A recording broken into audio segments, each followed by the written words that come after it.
Stacey, how are you, lovely? Hey, how are you? Hello, Stacey, you all right? Yeah, Stacey, you? Good, yeah, I'm really well, Tara, actually. We haven't met before, so it's nice to see you. Yeah, nice to see you too. Yeah, likewise. You're one of those people, Stacey. As soon as you see your face, you put a smile on. Oh, Jake, you star! What a lovely thing to say. You know what? He's buttering you up already. We've not even started the interview yet. I know. This is perfect, though. Flattery will get anyone anywhere. I will take it. I will take it. But I'm not long up. I'm just at the bed. I've regressed. Well, this is your fault. You asked to do it on Monday morning. So I know. I'm so sorry. I got work in the afternoon. I'm doing speaking to Jake this morning.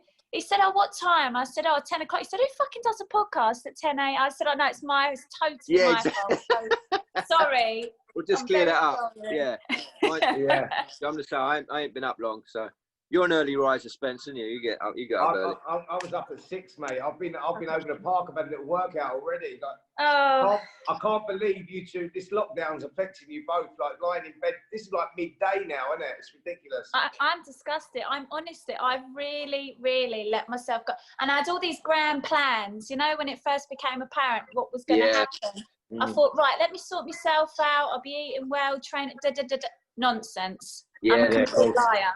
Same. I was gonna write a book apparently, but yeah, went about 10 days. Mandarin. Oh, fucking hell. Anyway.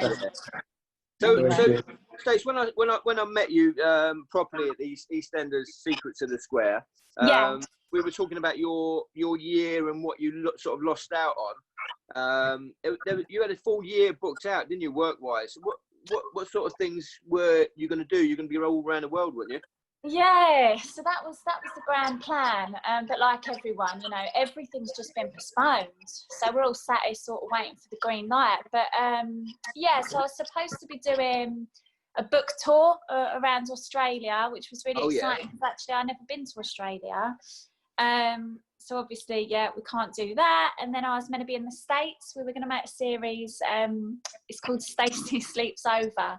So the title is the title wasn't particularly groundbreaking, but yeah. It's a good title. There's nothing wrong with that. You know, I go to people's houses, like really interesting families, and I stay on the Friday, leave on the Monday, and sort of immerse myself into their world. I did some in the UK, and they were really well received. We did like a little MMA fighter, a child MMA fighter up in Preston. Did polyamory, so like a throuple in London. All right.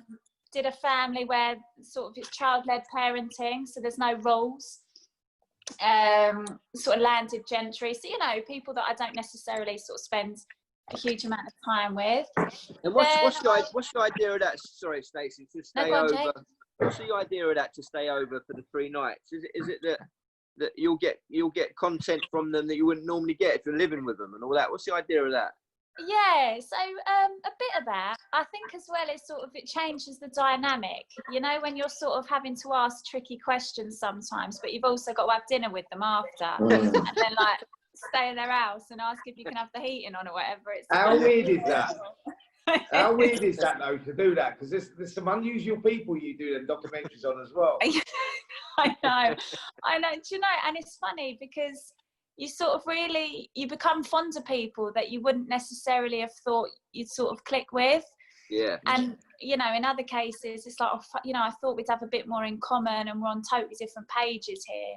So yeah, it makes for interesting television, and also, you know, it's just like everyone's lives, you know, there's lots of grey. You know, sometimes you'll really sort of understand where they're coming from, and other times you'll like fundamentally disagree and think, fuck, I've no idea how you've come to that conclusion. But I think it's important to spend time with people that don't think the same as you, or vote the same as you, or read the same papers as you. It's, you know, it encourages debate, and I think that's really important. And how many is it, the film crew, when you're going into the house? So there's you, and what, you got, 1 cameraman, 1 sound man? Yeah, it's quite small, the crew. So it'll be me, like a shooting director, and maybe like an assistant producer or something. Yeah. Are they under instructions not to talk to the family and all that? Do they not? Do they just sort of keep out the way? Well, they're quite. They sort of reach out, and they make sure that, you know, they feel comfy and they know what we're Right. going to ask. But we had a family of Mormons who were really lovely. You know, I really loved spending time with them, and I learned a lot, and I understood, you know, religion's just so important to so many people, right? But they also had these they just totally disagreed with the idea of same-sex marriage, and that's where we sort of logged heads. And I just thought, but you know, it made for an interesting conversation over dinner. Yeah. Yeah. Yeah, I bet. So you'll go back to that after lockdown when everything resumes. Yeah, I hope Yeah. so. So I'll hopefully be able to do Australia next year, go to the States at the end of this year. A couple of documentaries that I was going to try and do. Maybe I can do them towards, I don't know, November, December. But it's just what I don't know when I'll be allowed to sort of properly throw myself back into real life, you know? I think it's just the unknowing at the moment, isn't it? I think we're all in the same boat. It's the same with the boxing, Stacey, that we just don't know really. Like, they're trying to kick off from July, and it's going to be interesting to see how that goes, if I'm honest. And if it's successful, will it continue for the rest of the year? But as far as travelling abroad goes and that, it's going to be it's trying times. Yeah. With the boxing though, is there an argument to be had that there's only 2 of them in the ring, or do you have to take into account, like, you know, the camps and everyone in your corner? Because that's what makes it trickier, the amount of the numbers.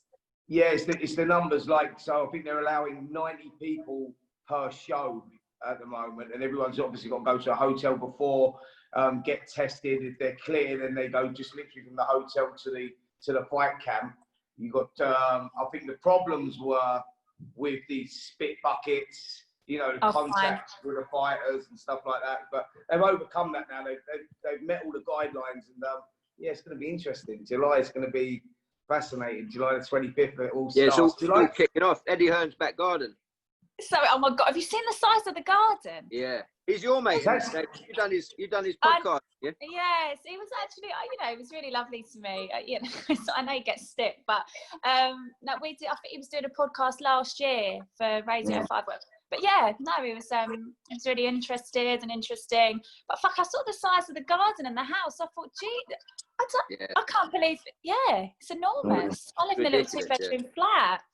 Do you know what? It's not even the mad thing is that's not even his house. It's Barry's his dad's old house, and it's now just used as their offices. It's like insane.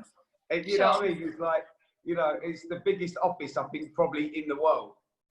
It's far too small to reside in. Yeah, no, I totally echo that. Oh, God. Oh, God. And listen, Stacey, we've got to give you congratulations as well to you and Kevin. Expecting a little baby. Well, this is a really funny story, Jake. So actually, when I text you, so I was making a film in Bradford on a maternity ward for Panorama. And Kev's just come out now. Come say hello to Jake. And I text you saying, I've had to change the date because these girls were expecting. And so I was trying to explain why I was changing the date. And then I read it back and I was like, Jake thinks I'm pregnant, so I'm not actually pregnant. I was filming with pregnant women. I was so happy for you. I was so happy for you and Kev. How all my questions are lined up about being a parent and all that. We thought we had an exclusive.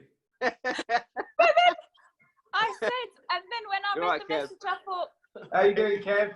Yeah, good, man.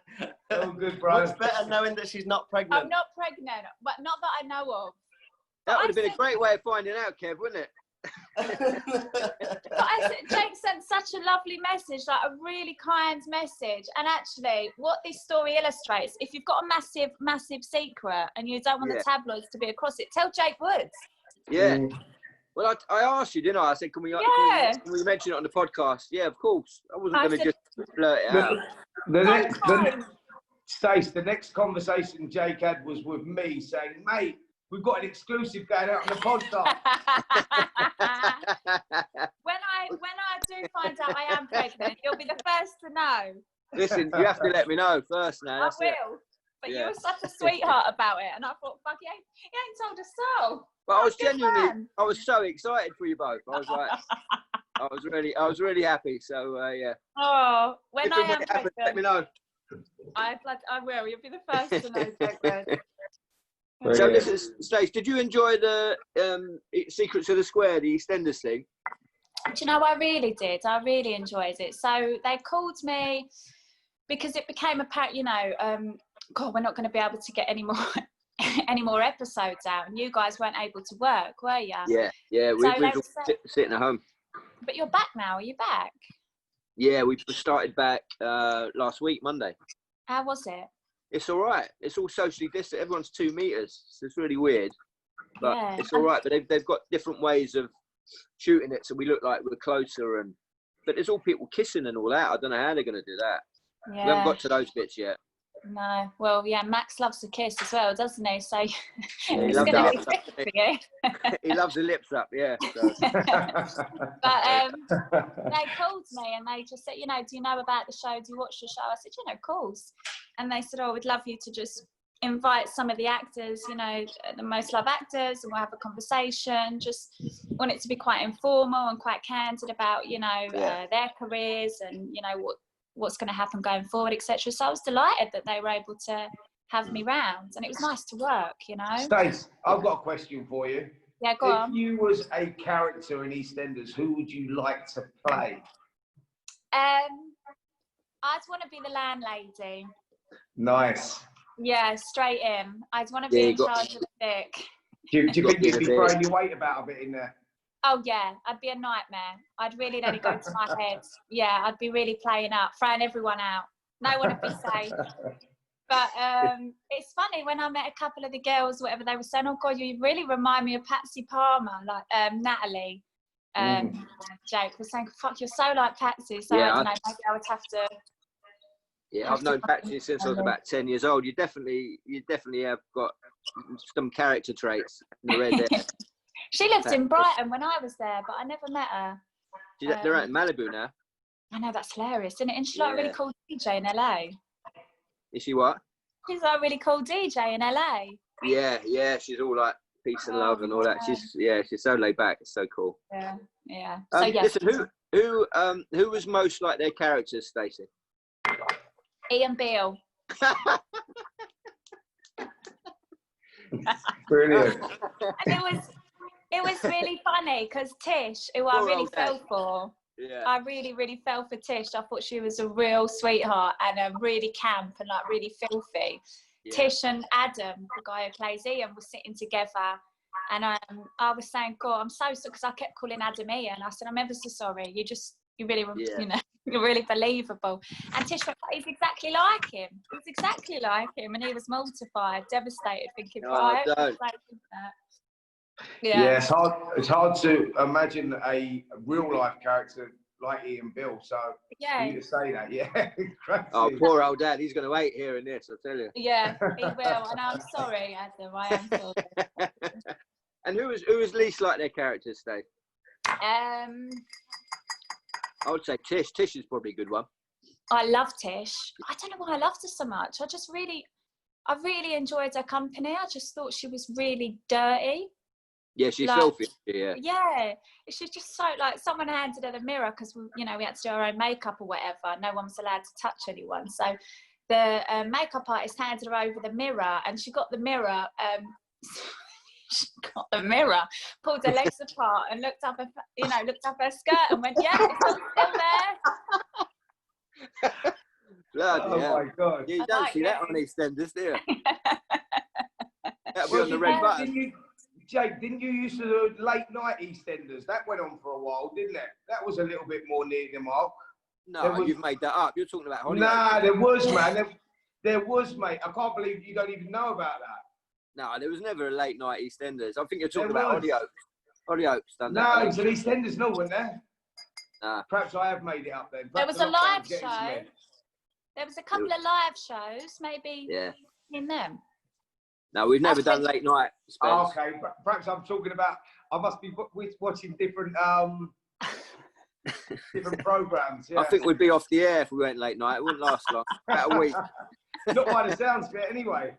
But it's funny that I remember when Scott Maslin first joined, and he was talking to Pam St Clement. Oh, and he called her Pat by accident, and she really took offence, and she gave him a hard time for it. Because she's quite fancy, isn't she, in real life? she's a lovely lady, but yeah, she wasn't too happy. You'd have to get Scott to tell you the story, but she looks at him and says, "Don't call me Pat." Scott is shitting himself. I suppose, yeah. I suppose Pat was a prostitute, wasn't she, at one point? So maybe Pam didn't want to be referred to a prostitute in real life, which is no. Pam talks really posh in real life. Yeah, that's what I mean. She's sort of a real lady, isn't she? Very well spoken. A bit like Spencer. When you meet Spencer, he's really posh. Yeah, absolutely. I'm getting that vibe. Yeah. No, are you feeling that? Yes, no, that's very, very clear. I wonder if we were educated in the same school, actually, you and I. I think we was. Did you leave school? You left school at 15, right? I left school very young. Yeah, 15. I don't think I got that far. I think I was 14. I tell you how I left school. Right? That back in the day, this is what it was. I think when they was looking forward to getting rid of you anyway, I think my mum rang up and said, I'd just finished the 4th year, and she rang up and said, look, Spencer's not going to be coming back to school anymore. He's going to start work experience. And they was like, yeah, and that's fine. No problem. Tell him good luck with that. And that was it. I was done. I just never went back. The curriculum's not for everyone. We understand. I'll see you later. I know, man. Hasn't turned out too badly. No, it turned out all right, if I'm honest. That's it. Yeah. That's it. So where did you go to school? In Luton? Yeah, so I grew up in Luton, went to school in Stopsley. I don't know if you know Luton, but I do know Luton. I know a couple of people from Luton, actually. Oh, do you? Where do you live? I'm in Potters Bar. Oh, okay. Oh, right, fine. Yeah, not too far. Yeah, not too far. But, left school early and then was at the airport for years, worked at Luton Airport, selling perfume and makeup. And then I'd made my first documentary. I was sort of 19, 20, and I took part in a series called Blood, Sweat and T-Shirts. Right. And yeah, the premise was really straightforward. So they took sort of 6 consumers, 6 kids to India and showed us where like our high street garments were made. Yeah. And it was at the time when sort of there was real emphasis placed on like throwaway fashion and like just consumerism and just like just no respect for your clothes, a couple of quid for a t-shirt. And the series was really well received. And then for whatever reason, I got my own series off the back of it. So that was 13 years ago. And that's mad, isn't it?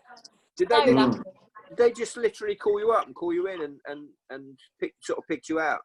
Yeah. So it was. Do you know Danny Cohen? I do know Danny Cohen. Yeah. BBC 3, wasn't he? Yeah, it was just such an angel. He was such a decent man. He called me in and just said, I found you sort of very curious and sort of naturally inquisitive, sort of, there was compassion. Do you fancy your own series? And I just remember thinking, my God, I couldn't quite believe the opportunity that was being offered, And how weird was that, Stacey? Because were you when you were doing that Blood, Sweat and T-Shirts one? Were you doing it in a measured way to put yourself over, as a sort of like as a shop window, if you like, or were you just being yourself? Were you? Yeah, I mean, I think on reflection, sort of ignorance is bliss, because I didn't understand how the sort of television industry worked, and so I wasn't trying to sort of deliver sound bites or I wasn't particularly articulate. I was just sort of reacting to what I was seeing, and I found it astonishing, and I love traveling and I love meeting new people, and I just took so much from India. Like, I'd never left Europe before. I'd been to Benidorm and a couple of times across to Spain. But so, it's a real assault on your senses, Was it something, Stacey, that you saw yourself getting into? Is it something that you always wanted to do? Did you want to do TV? Like when you first left school, you're working in the airport. How did you get into? Like, how did that happen? Was it something that you wanted to do? No, not particularly. I think it was a bit of an accident. So I was at the airport, and I think my mum was like, "Oh, what are you going to do?" And I was a bit of a nightmare at school, and I just, I was never sort of malicious, but I was quite naughty, and I didn't really respect authority. So I just sort of did what I wanted, and my mum used to say, so you can't do whatever you want. I used to sort of say, why? So she found this flyer actually, and on the flyer it said, you know, do you like fashion, do you like travel, do you like telly? And she said, just ring them and just see what they got to say. And actually I think thousands of people applied, and they only took 6 of us, and just thank God I rang that number and had the conversation with the researcher, because it changed my life. That's mad, isn't it? It is, you know, I've been able to travel the world, and it's just been incredible. I'm really, really fortunate. Yeah, I got a list. I made a list, Stacey, of all the countries you've travelled to. Yeah, right. Like Cambodia, Thailand, Kenya, Bulgaria, Cancun, Prague, Mexico, Turkey, Brazil, Russia, Greece, Orlando, Japan, Canada, Nigeria, Iraq, and Magaluf. And there's probably more on there. I've probably missed a few out, but that's incredible. In the last, since 2009, really, in the last 10 years. Yeah. Last year was an interesting year, because I went to Syria and made a film about the IS brides. So the ISIS brides that had, you know, traveled to the Middle East to join the so-called caliphate. And then I left Syria and went to the northeast of Nigeria a couple of weeks later and did a film on Boko Haram. And so last year was really, really intense, but really, really amazing. Like I do love those parts of the world, and there's something really stimulating about filming in like hostile environments, like Iraq is another example. I love Iraq. I love the Iraqis. It's circumstantial, and it's, you know, it's just luck of where you're born and what's going on in the place that you live. And yeah, I'm really proud of those docs. I'm interested to know, like, did you feel at any point that like some of those countries that you'd mentioned are dangerous countries to go to? Did you feel vulnerable at any point? Oh yeah, and that's the funny thing. Even though, you know, they're the films I'm most proud of, and I think the work's really important, and I think it sort of encourages discussion and engagement. I don't enjoy it when I'm there. I'm so frightened. I'm actually such a wimp. Everyone always assumes, oh, you're really brave, you're really courageous, but I'm not, because I spend the whole time panicking. And then sometimes when I'm on the ground and I'm about to have this interview and it could kick off at any moment, I sort of internally have an argument with myself. I think, well, you fought for this commission and you voluntarily got on the plane, and now you're here, you've got the, you know, so it's silly really, but do you have security where you go, like if you go Syria and Iraq? Do you have guards? Like, yeah, so are they armed guards, or? It depends what the situation is. So for example, when we went to Mosul, so we were filming in Mosul, and it on paper IS had been defeated, but there were still sleeper cells underground. Yeah. So we had to go in with the army, and of course, like the army have tanks and they're armed, and you have to, even the way that you navigate your way through, like you can't just walk about because there's so many like unexploded IEDs. So you have to walk 1 meter this way and then 1 meter right, and that, you know, they'll sort of dictate what path you take.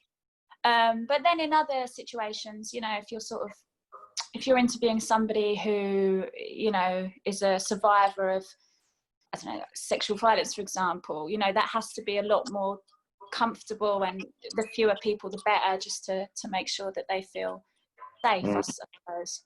So yeah, it depends. And are you a higher kidnap threat, Stacey? Because if you're press, you work for the BBC, you're high profile. Is that that's a real risk? Is it? Yeah, I think sometimes it depends where you are and who you're talking to. I mean, IS, for example, I assume they would love to be able to take a young, sort of vocal Western girl who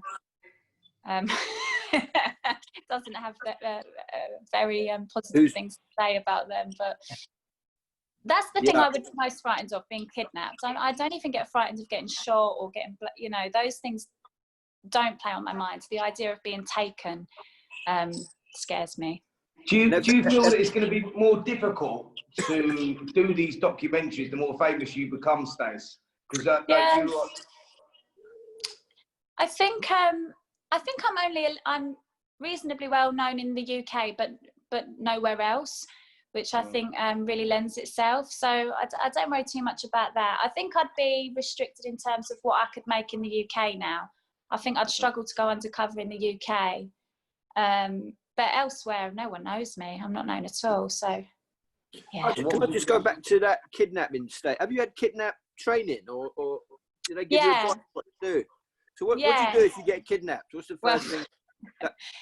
So you have to go on a hostile environment course. Right. And this course is in Bracknell, and it's always in the winter. So you're freezing cold, running around a field in Bracknell.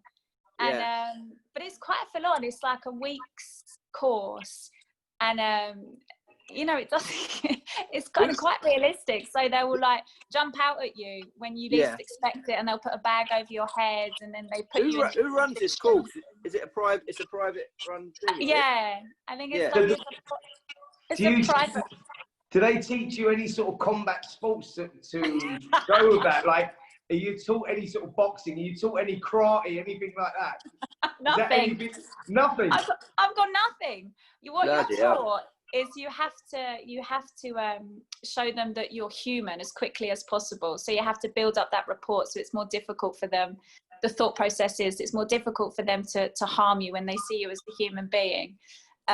So you talk about your pets and all that, and talk about Kevin and all that. Yeah, you like reference the people that you love, and oh really? You know, but I don't know. Interesting. I don't know, but I've got absolutely no moves in terms of boxing or karate, since I'm afraid. Have you ever boxed before? Have you ever done any training before? I love watching boxing. So I was saying to Jake when I saw him a couple of weeks ago, I really love following the boxing. Right. We got up sort of silly o'clock a couple of weeks, you know, when Wilder was fighting Fury, and it was so exciting. Set the alarm, and then was still in bed with my Pop-Tarts and my cup of tea, and I was so delighted for him, just so made up. And I'm really excited, like the idea of, you know, AJ and Fury, like if they get to do that, it would be incredible. But I don't know whose side I'd be on. Do you get to many events, Stacey? Do you ever go to any fights at all? Do you ever see any live fights? The only thing I've been to the UFC in Vegas. Nice. So I know that's not boxing, but I went to go and see a UFC fight in Vegas, and I really loved it. Actually, I've been invited a couple of times to watch the boxing here, but I don't know. I feel like I don't know if it would be my scene. It's just so laddie, isn't it? And I think that's changing now. I think it's a really good mix now. I think maybe like 10, 15 years ago it was quite blokey, but there's a good demographic now. It's very glamorous now. When you get to the big shows, it's more of an event as opposed to a boxing show now. When you go to these like AJ fights, I think AJ's transformed the sport, if I'm honest. Yeah. Tyson Fury as well. And you go to those shows, and it's like it's all very glamorous now. It's like, you know, you get a lot of celebrities around ringside.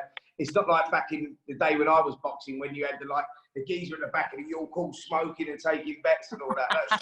That's all changed. That's gone. But you know, I wanted to say, me and Jake were talking about this before, and I don't know if Kevin's there or what, but we met up with Kevin once in the Ivy. In the Ivy, because we was talking about he was going to fight. He was talking about he really wanted to go at it. Can I just say that the fact that you've said he was in the Ivy will rattle him, because he makes out he doesn't like those kinds of places. Kevin, come say hello. You were in the Ivy, were you? I thought you outed me here. No. Hey, Kevin, it's the cap next door, wasn't it? Yeah, that's it. Yeah. I'm just a guy from Grimsby. I don't like all that. Oh. Right. Yeah, you were at your usual table, Kev. You know that one in the corner. We got kicked out for being too blokey, didn't we? Yeah. Hey, Kevin, I was just mentioning to Stacey that actually we had that meeting that night, didn't we? Talking about we used to do a show called Boxing with the Stars, and you fancied doing that at one point. I think Strictly was in the way of filming at the time, but it was something that you was really considering, wasn't it? Would you still go? Would you still be up for getting in the ring? You should do it. I really fancied doing it. Yeah, like I was scared every time we got like close to. Every time I got close to saying yes, I was like, but if I get like my face busted up and it's like, and Strictly's like on the horizon, it's going to be like a major problem. And I kept putting excuses in the way. But like, I do think about it. Yeah, I do think about it as something I'd love to. I think I'd really love like the training process and everything going in. What's your weight? Just out of curiosity, what are you weighing roughly? Oh. Well, at the minute we're much heavier. would you be around 11.5 mark? Yeah, maybe, or maybe around 11 somewhere, just over. Yeah. I only say that because Jake's thinking about doing it again. Oh my God! Oh no, fuck off! I'm fighting, Kev. No, I'm done. I did one, Kev. That was it. One's enough for me. But I remember I was there. I would recommend it. I would definitely recommend it. Who did you fight, Jake? Just a fella out of the gym. He was fit though, wasn't he? It was a draw. Yeah. It was a draw. It was a draw. It was a draw. Stacey, it was a tough fight. Like Jake was looking to go. He wanted to get in the ring, have it really tough. So we got him this he was like an action man, the guy, Scottish bloke. And we thought, yeah, so Jake will have it. He'll have it tough. And yeah, it turned out to be really tough. Jake experienced everything that a fighter goes through in a 12-round fight in 3 rounds. Like to the point of he was well on top. Then he started gassing. Then he hit the floor. Then he had that moment of, shall I get up, shall I not get up? And he got up and he battled his way to a draw. But was you there, Kev? It was a really amazing fight, wasn't it? Yeah. It was a good night. You came out like blood coming out of your face and everything, didn't you, at the end? I had a little black eye, yeah. You don't feel it though in the ring. That's the thing as well, though. That's why I really love watching boxing, because I'm full of admiration. Like, I would feel so frightened. Like, I would be petrified. Imagine walking into a ring thinking, he wants to take my head off. Yeah. Like, I think that requires such bravery. Like, I was in the Philippines years ago when Pacquiao was fighting Mayweather. Right. I was in the Philippines, and it was just incredible. Like, the atmosphere. I heard the whole nation come to a standstill. They were all crying and all sorts afterwards. The nation adore, like, they absolutely idolise him. You know, they worship him. And it's funny, like, even like you walk past the Pizza Huts in Manila or whatever, and it's like Pacquiao, like, holding a sign, like, they're Pacquiao mad. And him and Mayweather were fighting, and I was there. And there's like over 7,000 islands in the Philippines, and everyone was just glued to these televisions. And I just remember watching him walk out, thinking, Mayweather's never lost, has he? Imagine walking into a ring, thinking he's gonna really beat me up. I was one of the guys that thought that Pacquiao was going to win that fight. I think he went in there. He had something wrong with his rotator cuff or something. He was injured before he went in. Didn't perform that well, but I thought Pacquiao was going to do it that night. Yeah, you and everyone else in the Philippines. I was gutted, and I was gutted for them all. Yeah, Kev, you still doing the podcast? Yeah. How's it going? Yeah, really good. Yeah. So I part of it was like just sort of me talking. Some of it was interviewing, like when I interviewed you. And I've started this a separate series now called Strictly Speaking. Oh, nice.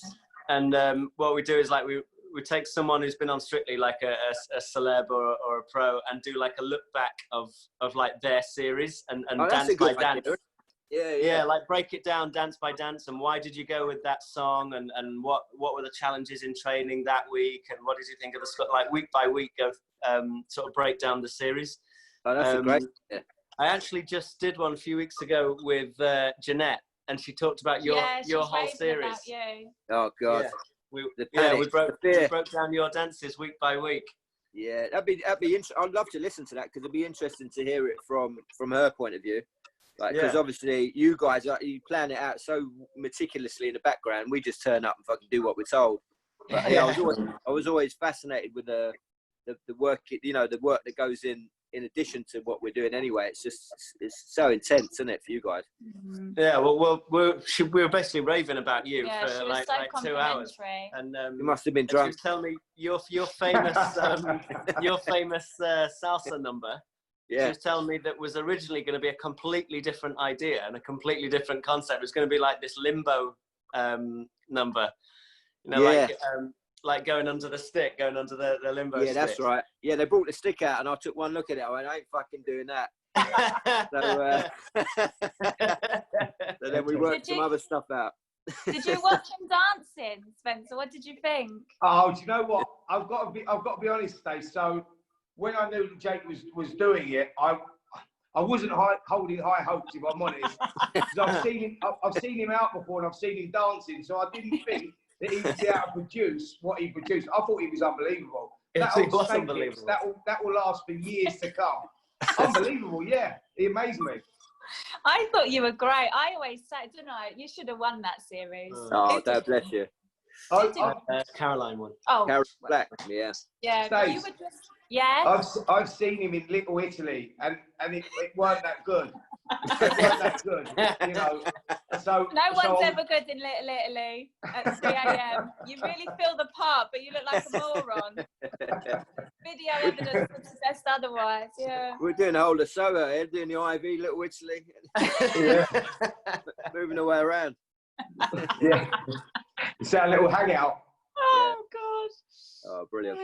Put them there. Cool. Oh, cool, brilliant. We had some Twitter questions as well, Stacey, if you're right. Yeah. Answering those. So Carl Franklin has asked, do you struggle mentally with the horrible experiences you've seen in the numerous countries and subjects you've had to report on? It's hard to watch on TV. I can only imagine what it's like to be there. Yeah, I think, you know,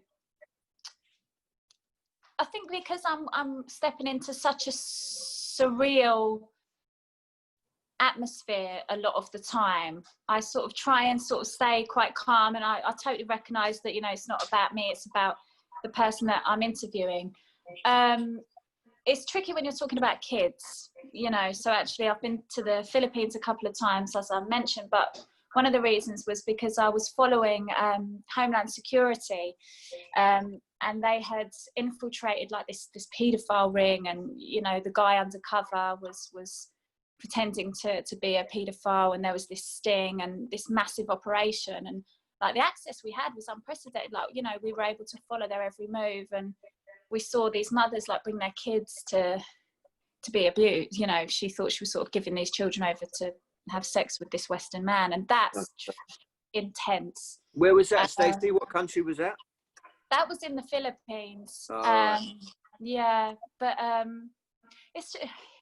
it's hard, you know. I think this was going on a lot in Thailand, and then the authorities, you know, real emphasis was placed on making sure that, you know, there was a crackdown, and then it sort of moved to Cambodia, and then the Philippines. I mean, so many people speak English, and so many people are poor, so people exploit that and take advantage of that. But that stuff's, you know, really full on. But, you know, I'm able to get on a plane and leave and sort of go back to my very middle class life now. So I try and bear in mind that, you know, it's not about me, but it, you know, you go home and you break your heart. You just think these, you know, these children, you know, these poor children. Did you get any counselling, Stacey, or like, is there like a debrief after each trip to sort of like talk you through it? And I would imagine it's quite an important element, isn't it?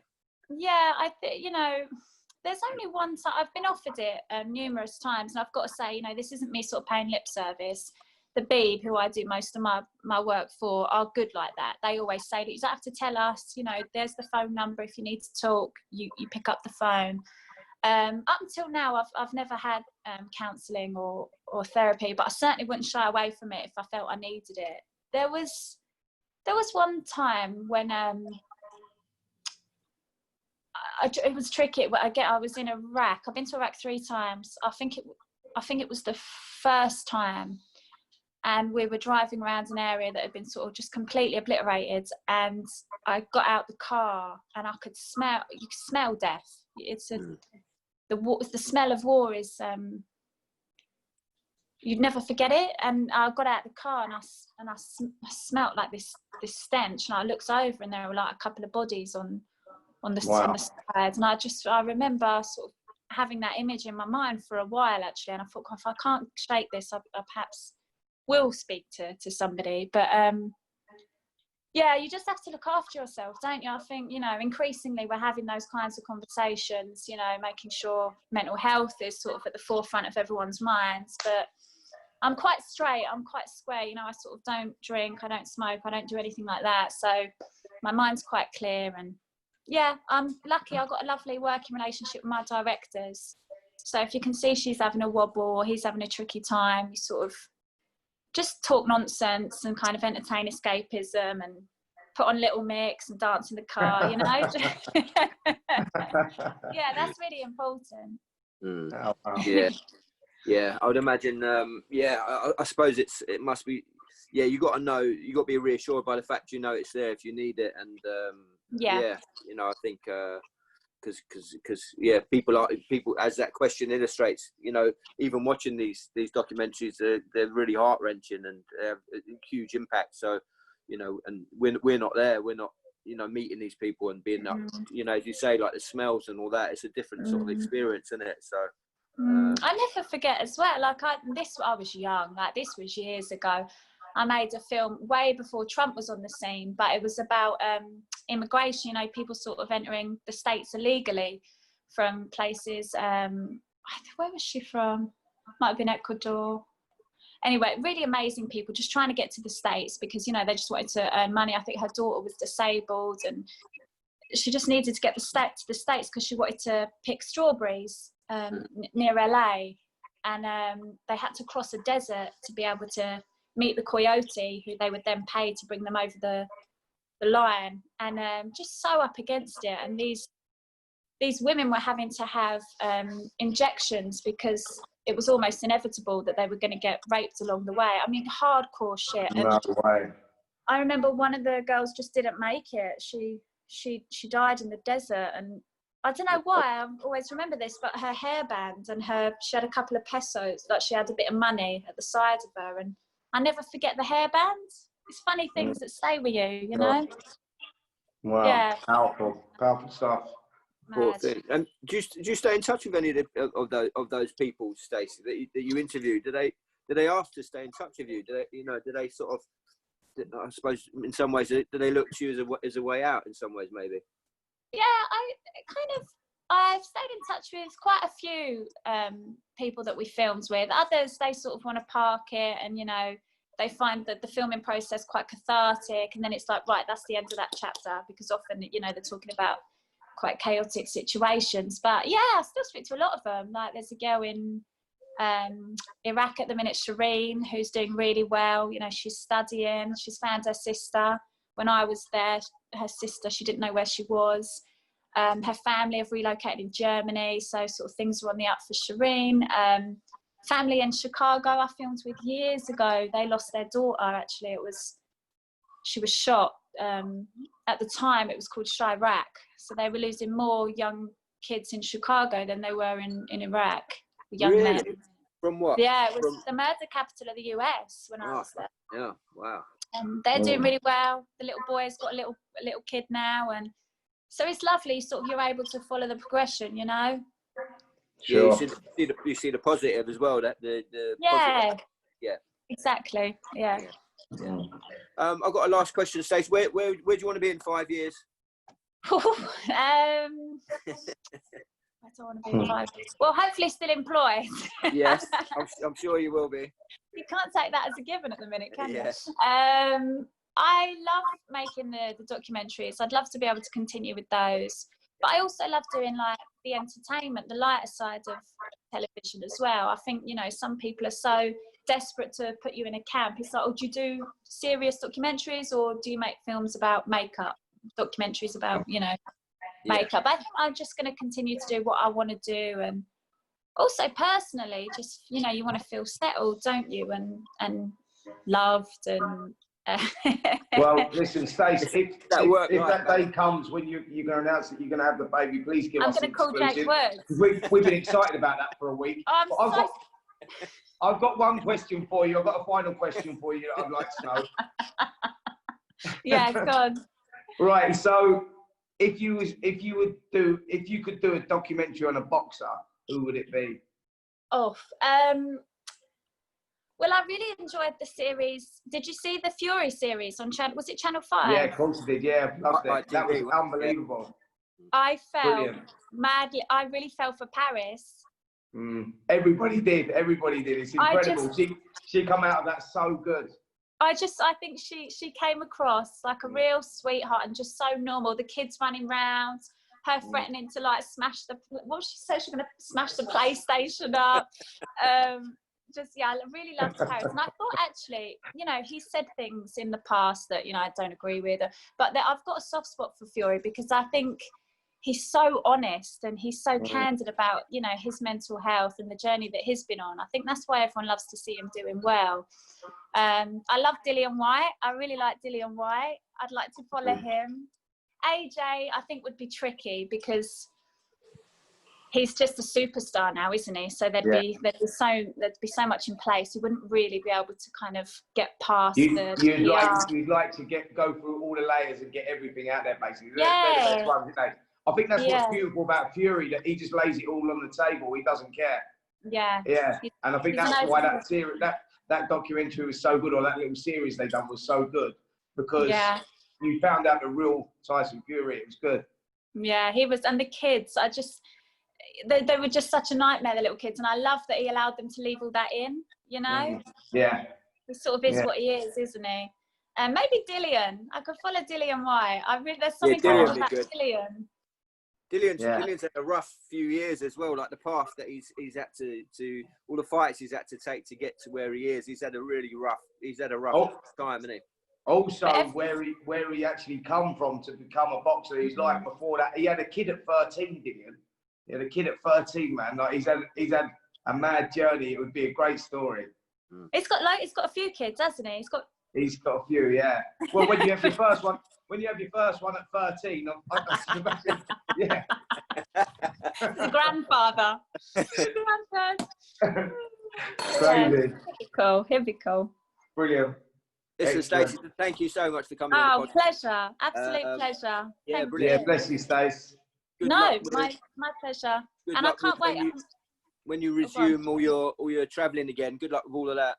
Thank you, Jay. Yeah, no, I'm desperate to get on a plane. It's funny because I hate flying, but I can't think of anything lovelier now than getting on a plane. You're so right. But listen, Stacey, it'd be lovely to get you to one of the fights one day. Once we get out of all this, come sit ringside with us and get a little flavour of what it's all about. We'll get you to a Dillian Whyte fight or a Joshua one. Yes, go Dillian fight. That'd be good. I love that. Who were we talking to the other day, Kevin? He was saying his mum loves Dillian. Oh yeah, someone was saying it. It was the guy who does the commentating. Oh, Adam Smith. Adam Smith. We were speaking to Adam Smith the other day, and I was saying, I love Dillian. Something about Dillian, and he said his mum loves Dillian. His mum's brilliant. She's entertaining. You see her at ringside, she's dancing away. She's got her hands up in the air. She loves it. It's like, man. I could sit with her, me and her. We could be in his corner. Veronica. Yeah. She loves it. Yeah. Brilliant. Good stuff. Brilliant. Thanks, Kev. Thank you so much. Yeah, thanks guys. Take care. See you soon. Bye. See you later. Bye.